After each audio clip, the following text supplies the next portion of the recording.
Hey, this is John Carlos, and I'm here with a look at the first of the Hot Toys Power Pose series, the Mark XLII from Iron Man 3.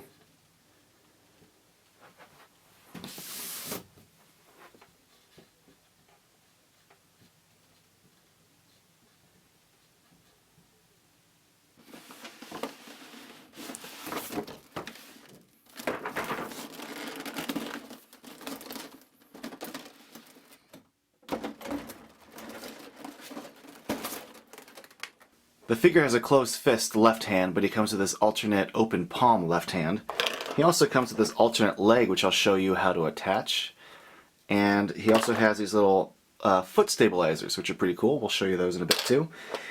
He also comes with this flying pose stand that attaches to his taint, and that plugs into this figure stand.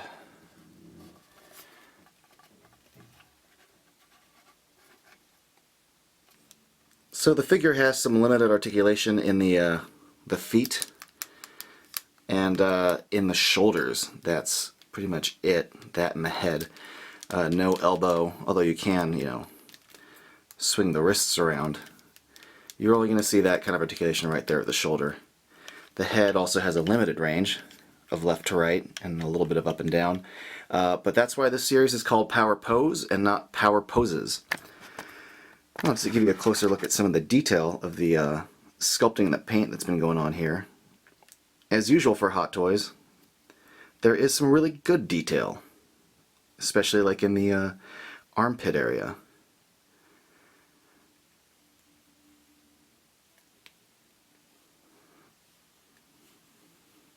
But if you're looking forward to a Mark XLII figure, and you're hoping that the golds and reds and silvers are all handled correctly, I would say that this looks pretty good.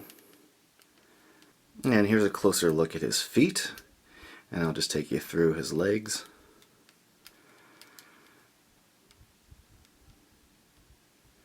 With the permanently kind of sculpted bent knee joint.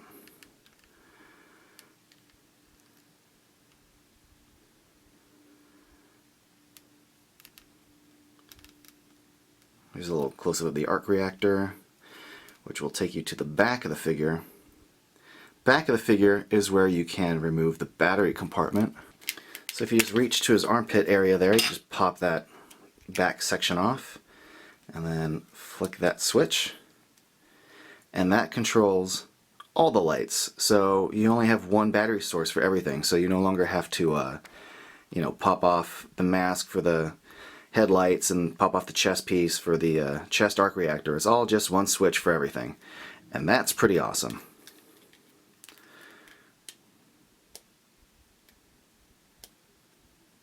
To do the flying pose, you attach this pole to the base, and then if you get a look at the bottom of his perineum here, there's a little hole there, so you just attach this little hole into his taint and slide it on down, and he's now in the flying pose.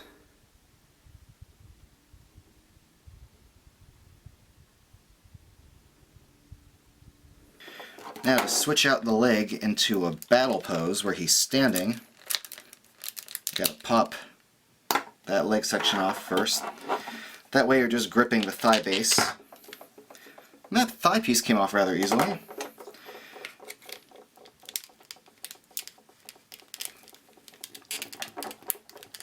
Having a harder time putting... Oh, that just went on pretty easy too. Attach the leg back on from the knee joint. Boom. Alright, so you just pop the left fist off and attach the open palm left hand. Turn the switch on the back, and the arc reactor in the handle lights up.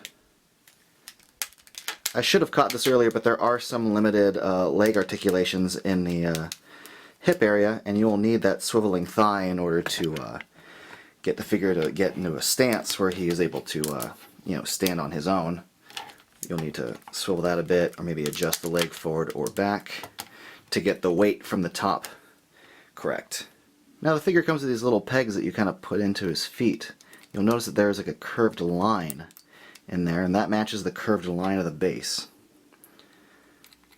And what this does is it helps stabilize the figure when it comes to standing. And I think this is a really nice touch on Hot Toys' part.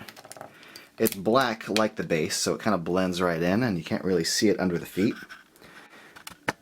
Really cool idea.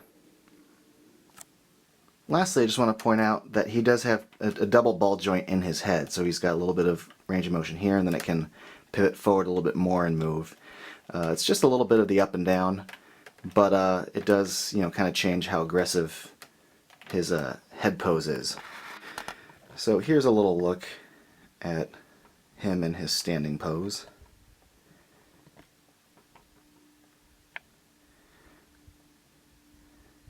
And then we'll take a closer look at him in his flying pose.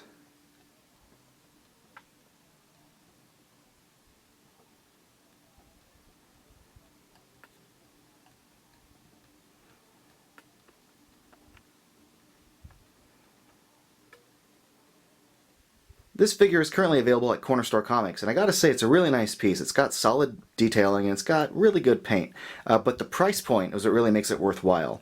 Other movie masterpiece figures from the Iron Man 3 series are about $250 to $300, based on whether they're the die-cast or the regular figures. This retails for about $165, which makes it a lot cheaper, and if you are only going to be posing the figure in like one pose, then this is a good figure for the thrifty Hot Toy shopper, if there is such a thing. Thanks for watching.